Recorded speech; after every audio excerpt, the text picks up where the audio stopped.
Welcome to Girl Talk. We are so excited to be at America's Best Flowers today in Cottage Grove because it's still summer outside, but it's really turning fall inside. I love fall. What a great set we have here. Yeah. I'm loving this. I know. Before we talk about any of our guests today, I want to talk about a guest host we have today. Teresa Cluting is joining us today. Thank you for joining us and helping us out. Normally she's behind the camera. So exciting True. today to have you in front. Yeah. I love So it. how's Does it it- feel kind of weird? Yeah. It is. It's a little weird. Yeah. Oh, it's fun though. I actually have to think. Yeah, right? Do you have empathy now for the Girl Talk host? I do. I'm sorry for all the times I had to yell at you. Usually she's trying to keep us on track because we talk too much in Well, between. Girl Talk is important stuff. Yeah, right? exactly. And that actually brings up something. I want to run an idea by you guys. Do you guys ever have questions that you feel like you just need to ask your girls? Every day of my Like life. you need just some real talk, girl talk advice. So I have this idea for something we're going to start doing in our opening discussions of the show where people can actually submit questions to us. And my question today, it can be about anything, but mine has to do with fashion. Following Labor Day, do you guys think it's true that you can't wear white? Because I am totally stuck on this. I've researched it. Some people have said, yes, you shouldn't wear white after Labor Day. Some people have said, who cares? As long as, you incorporate other colors in and you're not wearing like full white pants or something like that. But what do you guys think? I don't really wear white ever because Okay. I'm very messy. Okay, so you're zero help. Yeah, sorry. What do you think, Janet? I guess I'm leaning, especially when we're having weather like we are now. I mean, if it's cooler, I would feel more inclined to gear more toward fall. But right now, it's still feeling so warm and summery that it's after Labor Day, but it's still 80 degrees. Maybe wear the white, but maybe wear a summer scarf that has fall-ish in Yeah. it, something like that. Does off-white fall into that category? Because This that is what seems I'm like a talking fall about, color. people. Because, it's got that, Like ivories burnt and color, Yeah, more creams. Yeah. Because what about cream? I feel like that does lean more fall to me. I feel like that's okay anytime. Yeah. I think we're talking like white, but I don't know that. So what's our verdict? Well, what did your research find out? Well, some of what I read said, some people said, no, you shouldn't wear white. And I think that was more referring to wearing like, stark white pants or something that's just so white and kind of super bright, which I think you're right. If it's a day where it's super warm, which we still have sometimes in the fall, that's okay, but maybe warm it up with some more fall colors.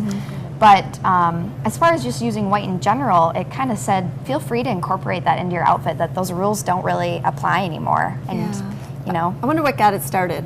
I don't know. See, that's the thing. Like, where did this originate from? research. Google time. Google Yeah, time. if you know, let us know. But so our verdict is, wear it if you want to and incorporate fall colors. Is that what we Yeah, think? That's what I would do. Yeah, just Okay. don't overdo it.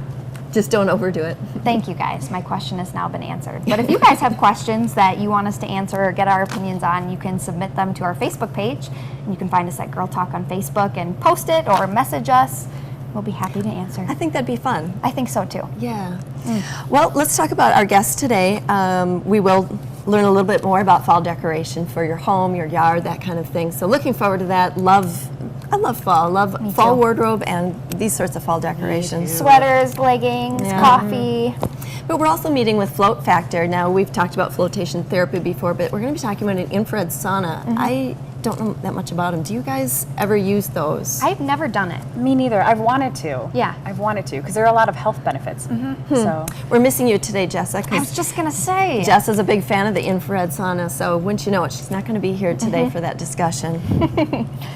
And we're also talking coin collecting. I have to admit, I am not an aficionado by any stretch, but I've always been attracted to the oddball coin or bill. How about you guys, even as a kid? I'm not very. No. No, that's a no. I've always collected quarters growing up with me and my brother. We had this book with a spot for every single state to collect each quarter, which is really cool. And I still have them to this day.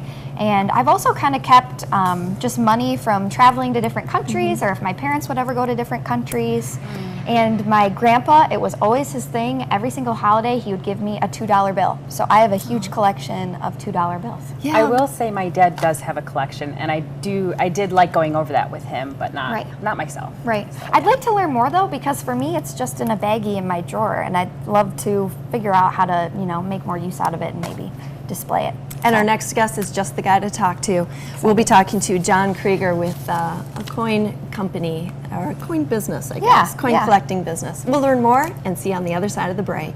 Welcome back to Girl Talk. Well, mum's the word here at America's Best Flowers, as you can see. Later on, we'll learn about fall decorating and all these gorgeous mums around us. You can have some around you, too. Right now, though, we're talking coin collecting and jewelry, or numismatics for you fancy folks out there. Joining us is John Krieger. He's the owner of Forever Yours Jewelry and Collector's Choice Coins. Thanks for joining us, John. Yeah, nice to be here. So let's see. The Collector's Choice Coins is your store in Sun Prairie, and then it's inside the Forever Yours Jewelry in Portage. Did I get that right? Correct. Okay, but you actually do more than just work out of your stores. Tell me a little bit about that. Well, I do coin shows throughout the Midwest, and I network with a lot of folks throughout the United States, finding coins for them or buying coins for clients here. Oh, that's so cool. I know growing up, me and my brother, we would always collect the quarters, and you get the little quarter books, and you get them from each and every state. Yep. And I'm sure that's how it starts for a lot of people when they get excited about it and explore different types of coins and all of that. And I guess I kind of have a question. If somebody is into coin collecting, should you clean those coins yourself? Does it matter? Not at all. No, okay. Just leave them alone. Sure. And if you have a question, bring it into the store, and I can talk to you about it. But no, that's it. You want to leave the original patina on the coin. Ah, okay. I'm sure using different products could maybe ruin it and take away some of that character. What's the best way to preserve it then? Well, there's products that are made today that are inert. They don't have any chemicals that will damage the coin, and so all kinds of folders and products are made for a collector so their collection will last a long time. Oh, that's great to know. Gosh, I'm thinking about how I clean the pennies that I put in my bird bath. You probably would not approve. It is Scrubbing them. It involves vinegar and salt.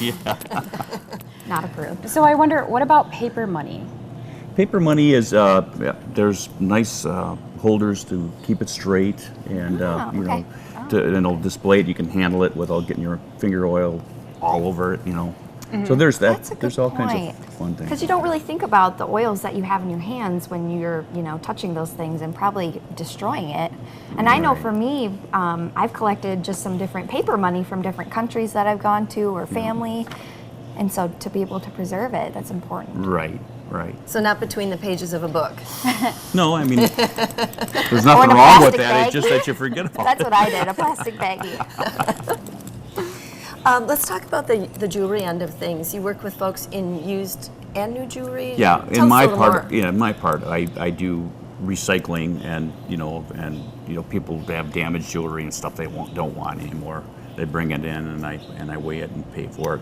And otherwise, through our jewelry business, we will take gemstones that have meaning, take them out, and make something fun and functional for that person. You can make something? Yeah. Oh, So I mean, cool. I don't do it through my part. My wife does it through Forever Yours. Got it. So, Okay. yeah. Very And cool. I read that you do house calls. Yeah, I've got several customers that are disabled, and it's easier for me to get to them, and some veterans and so forth. Also, people that have collections and just can't get around, I'll meet them at the bank or I'll meet them at their house and work with them on that part. That's so wonderful, and just another perk of when you're working with somebody local, and obviously you and your wife run both of those businesses, and that's really cool. Well, we're a family. Yeah. Run business, and Your kids work there too? I think I saw from your site. yeah, my son's That's a goldsmith. Awesome. Yeah, That's and really cool. my daughter does the books, and Oh, I love it. And now, do you guys just buy and sell, or do you do appraisals for insurance purposes, or splitting up estates and that sort of thing? Yes. Okay. Yep. So we do appraisals for insurance. We do a very nice format for the jewelry part. The coin part is more of just a line of words with a letterhead type thing. But yeah, you guys cover it all. yeah.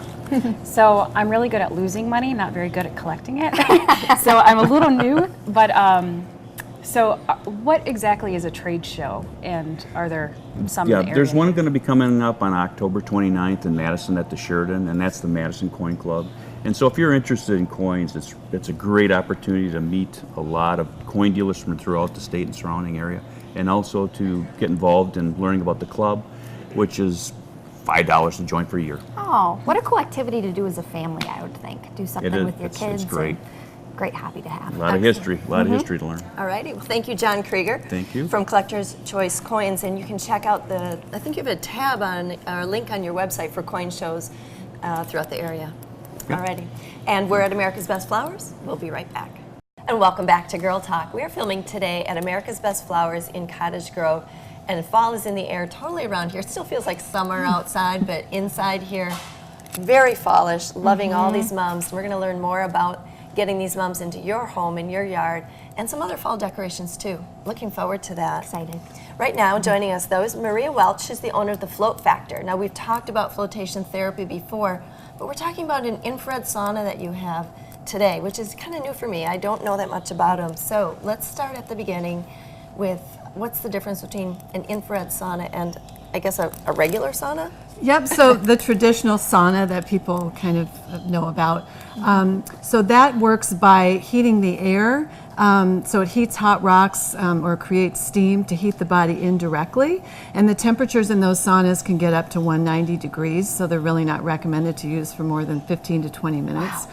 So an infrared sauna heats the body directly using infrared light wavelengths which penetrate into the body. So they're going to be a lot more comfortable. The temperature is going to be more between 120 and 140.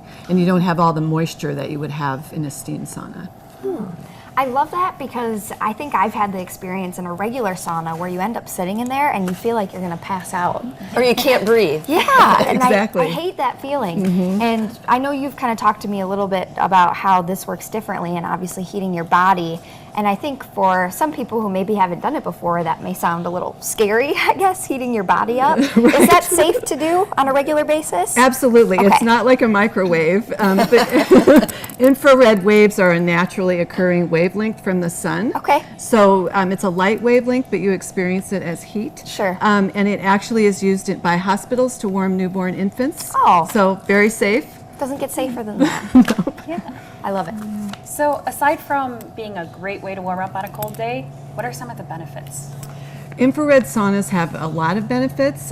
First of all, for detoxification, they're actually 7 times more beneficial than a regular traditional sauna because they're going to be penetrating into your tissues and your fat cells and stuff and releasing toxins. Also, weight loss, you can burn up to 600 calories during a sauna session.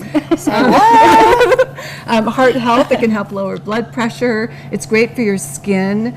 Great for your immune system, wound healing, so reduces scar tissue. So there's a whole range of different benefits. I would think even mental benefits just from having that quiet time in there and feeling comfortable too. Absolutely. The relaxation is a huge benefit, for sure. Yeah. And I think back in the day there was an episode with Oprah where they talked about the weight loss benefits of the infrared. Have to look back and try to find that one. But let's talk about your sauna specifically, the one at Float Factor. How is that special from maybe all the other infrared saunas? So our sauna is really roomy. So it's a 6-person sauna. You can actually lay down in it if you're in there by yourself. We have a nice room with a private shower, so you can actually bring friends. If you reserve the sauna, we're not going to put extra people in there that you don't know. But if you want to bring a group, it's great for that. And we've got a full spectrum infrared sauna. So infrared heat actually has 3 different wavelengths, and they all have different benefits. So with a full spectrum, you're actually getting all of the benefits that you can possibly get from infrared heat. Oh, very cool. So do you recommend coming in to do a float and go in the sauna, or just one or the other? I don't know. What are your suggestions? Well, they're very complimentary. Sure. So we actually have saunas either discounted or free with our memberships. Awesome. So a lot of our members like to come in and do the sauna before a float to kind of jumpstart their relaxation process or help with pain relief. I call it pre-cooking. So you think sauna first, then float? That's what people normally do. Some people will do it after because they Okay. prefer that. And also we offer them just by themselves. If you just wanted to come in and do a sauna, you can definitely do that as well. Perfect. So, yeah. And you're having a sale this month, right? We Can you are. tell us about that? So we are celebrating our 2nd anniversary. So we're doing a membership sale. So you can save up to $20 on your first month of a membership. And with our memberships, you can get up to 4 sauna sessions free, included with the membership. depending on which one you have. So it's a great way to be able to do the sauna and the float if you want to do that. We also have sauna packages, so if you want to just do the sauna, we have that as well. So maybe for yourself, or maybe for a friend, or maybe for your favorite Girl Talk host. I was going to say, They make great gifts. They make great gifts already. They do. Maria Welch is with the Float Factor. They're on Junction Road, and we're at America's Best Flowers in Cottage Grove. We'll be right back. Welcome back to Girl Talk. We are here today, as you know, at America's Best Flowers in Cottage Grove. They have 2 awesome locations. They also have a great floral location in Edgerton that has so many plants, and that's kind of more of their floral area. But this place right here is really the place you want to go to for all things fall. They have so many beautiful mums and decorations, and you could spend hours in this place. And our friends at America's Best Flowers are actually out right now. They're at traveling the road, hitting the road, and actually looking for the best trends for 2018 to bring back for folks. So they've left us in charge today. I don't know. Can they trust us? I think so. Let's do a party. Yeah, right? Let's do it. We're doing it, and we're talking about all things fall today. Antonia and I are kind of more on the side of plant enthusiasts, if you will. We've learned a lot from the folks here at America's Best Flowers, and that's the great thing is they provide you with so much knowledge. Janet's more of our expert. Ooh, can That's we a call lot you of that? Well, I don't know. That's a lot of pressure. It's a lot of pressure. But always learning. Yes, always learning, and that's very important. And talking about fall, obviously the seasons have started to change here. It's the end of summer. And one of the things I love about this time of year, because winters can kind of be rough here in Wisconsin, is thinking of planting bulbs for the spring. Because is there anything better than planting something that you know is going to pop up once the weather starts to turn and Yes. after the snow melts away? There is something better. It's seeing those things pop up. Right? Spring is such a wonderful time. I think fall is my favorite season, but it's so darn short. It really is. Right. Winter's long, but there's nothing better than when everything starts to come alive again in the spring. I agree. And I think now is the time that you can start thinking about bulbs. I know that they have bulbs in here at America's Best Flowers, and you can start planting them.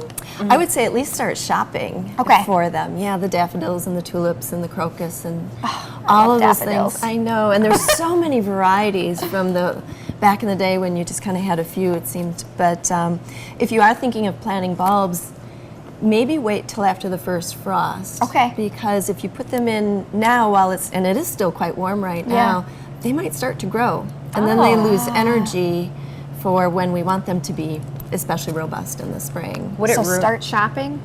Start shopping, yeah, and then maybe wait till that first frost and then plant. Does it ruin it if it starts a little bit and then? It doesn't, it just weakens it, and we want them to be as strong as possible. Kind of like at the end of the year, we let the green just die off rather than cutting them off so that they can reabsorb See, back in. expert. This is why we're learning from you. As long as we're talking about, people. yeah, as long as we're talking about bulbs, someone here gave me a great analogy of how to remember which way, to plant the bulb, because you don't want to plant it upside down, right?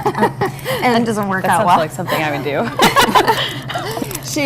Barb actually here at America's Best said, think of an onion. Okay. Right, and an onion, the pointy part goes up, and that's where the green stuff, the stalks might be, and the bottom is kind of fuzzy with the roots, and that's exactly what you need to do when you put them in the ground. Think of the onion, the point goes up. Oh, okay, that makes sense. Yeah, That is easy, a great right? tip.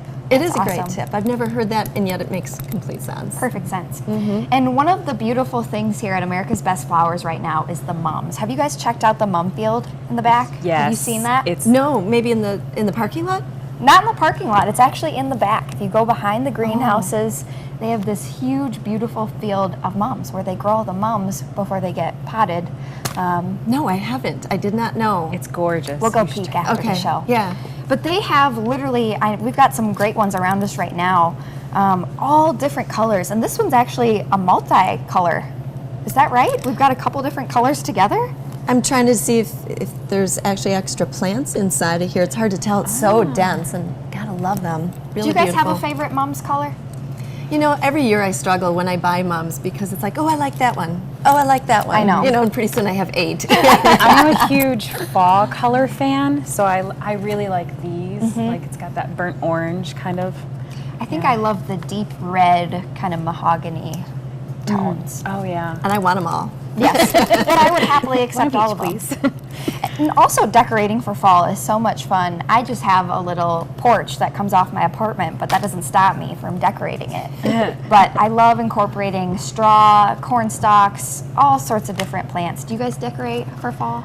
I get decorations and then I never put them up. What? I love fall and That I is a love the sin. decorations. I'm just That is terrible a at sin. putting them up. I feel like you're probably good at. Well, we've talked about this before in Girl Talk. Every year I put a pumpkin on my porch, and every year a squirrel or a chipmunk or somebody nibbles on it and ends up That's so cute. it looks like heck after a few weeks. Perfect for Gives Halloween. it character. Gives it character, people. But they do have a lot here. They do have tall, medium, and short, which is kind of a nice way to help you think about decorating your yard. The corn stalks and the straight straw bales, and then of course the mums. It's not to love about the mums. And they'll really help you kind of decide what to put together too if you're kind of wondering, I don't really know what goes together. And that's where I feel like I fall. So they're great help here. Also, if you have container gardens that maybe you've been working on this whole summer, now is the time to kind of start cleaning those up as well. So cleaning up those annuals, and you can replace them with more fall things. And one trend that I think is so cool is the ornamental kale. It's my favorite kind of kale because you can't eat it. I love It just kale. looks cool. It looks cool. And you don't have to eat it. I would probably eat it. Just eat the ornamental stuff. It snack. doesn't matter. Cabbage too is another one that you can fill those See, I container didn't know gardens that. with. Yep. That's a really big trend this fall is the ornamental kale and cabbage look. Of course, pansies as well, and mums. Yeah, and they're all a little bit more tolerant to the cooler weather. May want to freshen up the soil in your containers too, so maybe mix in a little bit of new soil with your old before you put in some of those things like the kale and the cabbage. Think That's a about great that, tip. yeah. It needs those nutrients to grow and thrive. Exactly, yeah. And something great too about America's Best Flowers is they have so many classes here. It's awesome. One of the projects coming up in September, at the end of September, they actually have create a bonsai, which I'm going to be there because I've always wanted a little bonsai tree. Okay. Isn't that cool? I've always loved those too. And something that I wouldn't know how to put that together. So that's a class that's coming up. And all through October, they have these awesome create a scarecrow classes. I know what you were excited about. I was. So you can actually come in, whether it be you and a friend or bring your family, and they'll help you create a scarecrow. Huh. Never cute? done that, I have to say. Yep, and you can check out the events coming up on their Facebook page, which is America's Best Flowers. And thank you, America's Best Flowers, for having us today. Beautiful as usual. Come check it out. We're Girl Talk, and you can find us next time right here on Wisconsin's 57 Television.